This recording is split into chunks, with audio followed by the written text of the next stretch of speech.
Have your quail laid some eggs with no shells on them or really thin shells? You're wondering, do you need more calcium in their diet? That's what we're going to discuss in today's video, so stick around. Hey guys, welcome back to another Slightly Rednecked video. Again, my name is Chris. If you're not familiar with this channel, I help you to produce your own meat, eggs, and vegetables from your backyard, your balcony, your deck, your garage, or heck, even a spare room in your house if that's the way you want to do it. Today we're talking about the calcium requirements in quail. I get this question all the time, or I see suggestions all the time that you need to add more calcium to your quail's diet, but is that really the case? There have been a couple of studies done on the calcium requirements of quail, and I'm not going to quote them all below. You can kind of look them up and look for them yourself, but generally speaking, the ideal calcium range for quail is about 1.5% to about 3% of their diet, depending on what age the quail are.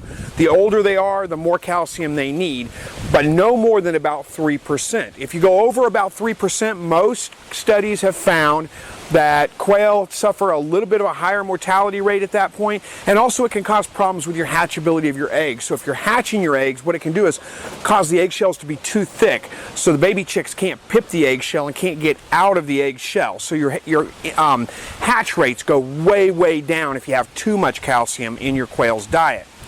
So how do you know if you need more calcium in your diet? Well, you can look at the bag. Your feed bag is going to have a little tag on it. It's going to tell you how much calcium it has in it. And if it's anywhere from between 1.5%, I prefer somewhere right around 2% myself. But if it's about 1.5 to 3%, no more than that, no less than that, you should be okay with your calcium levels. There are a couple of things to look for though. Now, you're probably watching this video because you got an egg that had no shell on it or a really weak eggshell on it, and you just automatically thought they need more calcium. That's not always the case.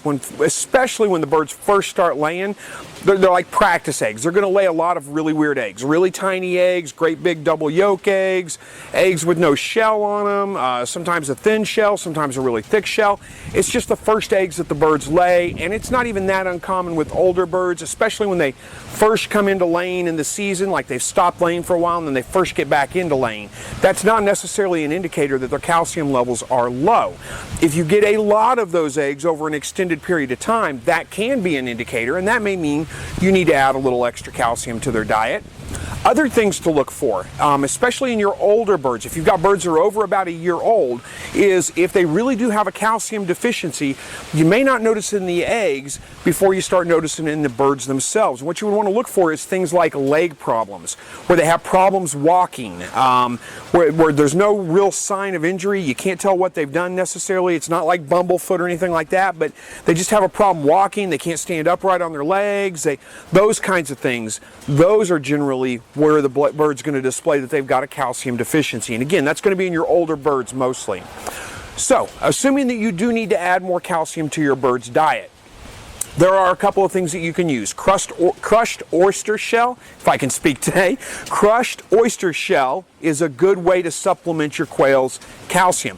Always feed it separate from their feed. Give it in a separate container and let them have free choice, because they'll choose as much as they need and they'll kind of self-regulate a little bit.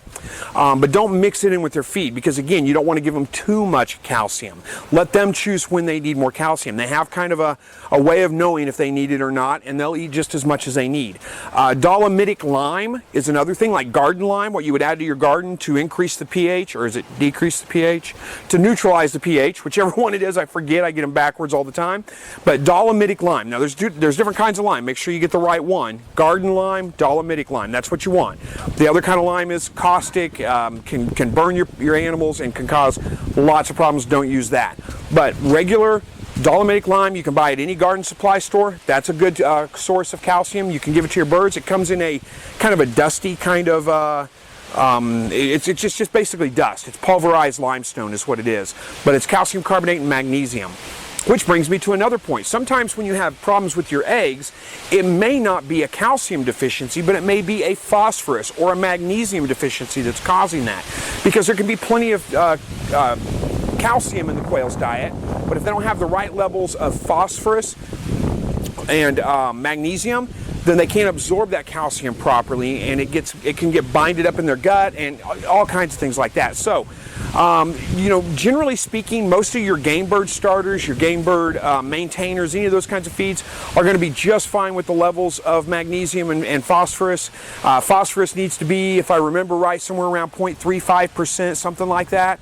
I don't remember the exact level of magnesium, but it's not a big concern. It's usually, like I said, if you're using a game bird feed of any kind, it's probably going to be just fine. The only thing that may get out of whack a little bit would be the calcium itself. So you can always add that. There's another way you can add calcium to your bird's diet, and that is crushed eggshells. If you keep their eggshells, crush them up real fine and just put those in a separate container. Now, there is a little bit of a concern with salmonella, so you might bake the eggshells first to kill any kind of bacteria on them. Because, you know, raw eggs do have salmonella. Quail eggs aren't nearly as bad as chicken eggs are about that, but still, you know, you leave eggs sit for long enough, no matter what kind, they could definitely have some bacteria on them. So it may not be the best bet to use, or like I said, just bake them first to kill the bacteria on them, and that's a free source. You can use that if you want to. So there's a couple of different ways that you can add calcium to your quail's diet. Again, don't mix it in with the regular feed. Feed it separately, put it in a separate container, give them free feed, and they'll be eating it. Most of the time, you don't need to go through the extra effort. Most quail food's going to have plenty of calcium for your birds, and if you're replacing your birds, I tend to replace mine about every 1.5 to 2 years at the most. Bring in, you know, my last batch becomes my new breeders. Usually by that, I mean, that's not a long enough span of time to where calcium deficiency is going to become a real problem. It's not like chickens who live for 5, 6, 7, 8 years. Quail are a little bit different. They've got a little bit shorter lifespan. It's not as a big of an effect on them. So really, most of the time, you don't need to worry about adding any extra calcium to your quail's diet.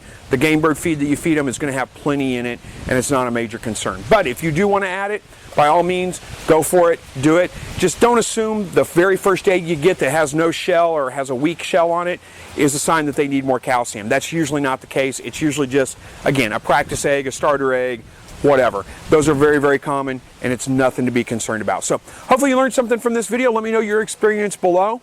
Thank you so much for watching, and as always, God bless.